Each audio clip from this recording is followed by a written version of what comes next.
Chers collègues, chers amis de l'ASGO, nous voilà à quelques jours des résultats annuels d'Orange qui seront connus le 21 février prochain. Et donc en cette veille des résultats, on pourrait peut-être commencer par commenter, avant même de connaître ces résultats, l'année 2018 qui a été une année riche en événements et riche en travail pour l'ensemble d'entre nous. Alors bien évidemment, les résultats, on ne les connaît pas dans le détail, ils seront publiés le 21 comme je le disais à l'instant. Pour autant, on est à la veille des résultats et donc ce qu'on peut imaginer, c'est que les résultats suivent la tendance du début d'année 2018 où sur les 3 premiers trimestres, nous avions un résultat en progression pour le chiffre d'affaires de 1,3% et pour la marge de 3%. Donc si on considère que c'est ça qui sera annoncé le 21, ce sera plutôt des bonnes nouvelles. Ça permettra d'ailleurs de continuer à annoncer la progression et la consolidation des résultats d'Orange. Vous savez que l'ASGO est très vigilante sur l'ensemble de l'activité du groupe, puisque en tant qu'actionnaire et en tant qu'actionnaire salarié, on est doublement intéressé à l'efficacité économique et sociale de notre entreprise. Quand on regarde l'année 2018, on peut aussi regarder l'évolution du cours de bourse d'Orange et vous avez pu remarquer que sur le dernier trimestre, il s'est passé des choses assez surprenantes.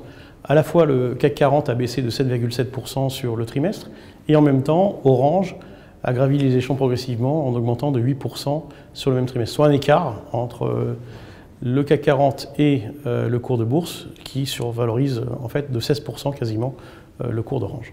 En même temps que le conseil d'administration présentera les résolutions, il validera un certain nombre de propositions pour l'Assemblée générale et dans ces propositions, comme il l'avait annoncé, il présentera certainement une proposition d'un dividende à 70 centimes pour l'exercice 2018 qui sera donc payé en juin pour le solde de l'exercice 2018.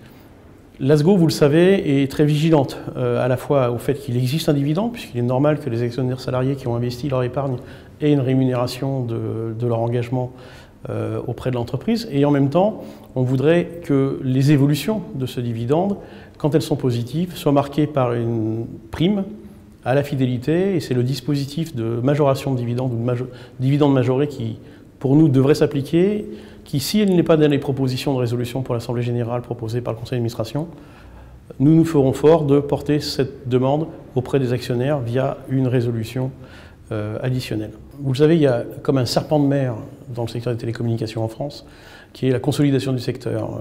De nombreux acteurs, dont l'ASGO d'ailleurs, pensent que ce serait salvateur que d'arrêter la guerre des prix et de permettre la consolidation du secteur. Le chemin à prendre est celui-là beaucoup plus compliqué à imaginer. Donc on a connu l'expérimentation d'un chemin qui était celui où Orange et Bouygues faisaient affaire ensemble pour créer un nouvel opérateur et donc on se retrouvait à 3 opérateurs. Et puis il y a des discussions qui sont possibles aussi entre Free, SFR ou Bouygues, sachant qu'en permanence l'un d'entre eux va moins bien que l'autre, c'est jamais le même en même temps. Donc est-ce que 2019 sera l'année où la consolidation se fera? Peut-être.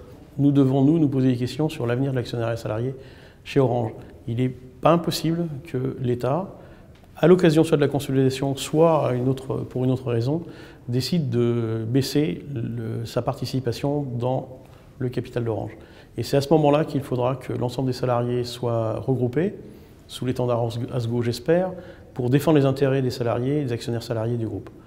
Pour développer l'actionnariat salarié, pour être entendu s'il y a une baisse de la présence de l'État dans le capital, il faut que nous soyons de plus en plus nombreux à l'ASGO. Alors bien évidemment, vous avez été très nombreux à voter pour nous aux dernières élections du Conseil de surveillance. Plus de 57% des voix ont été portées sur les listes de l'ASGO. Mais il faut aussi nous rejoindre en adhérant à l'association.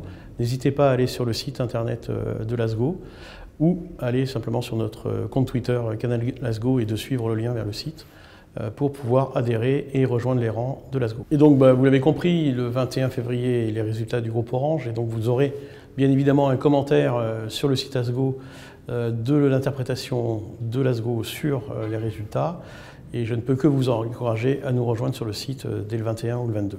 À très bientôt.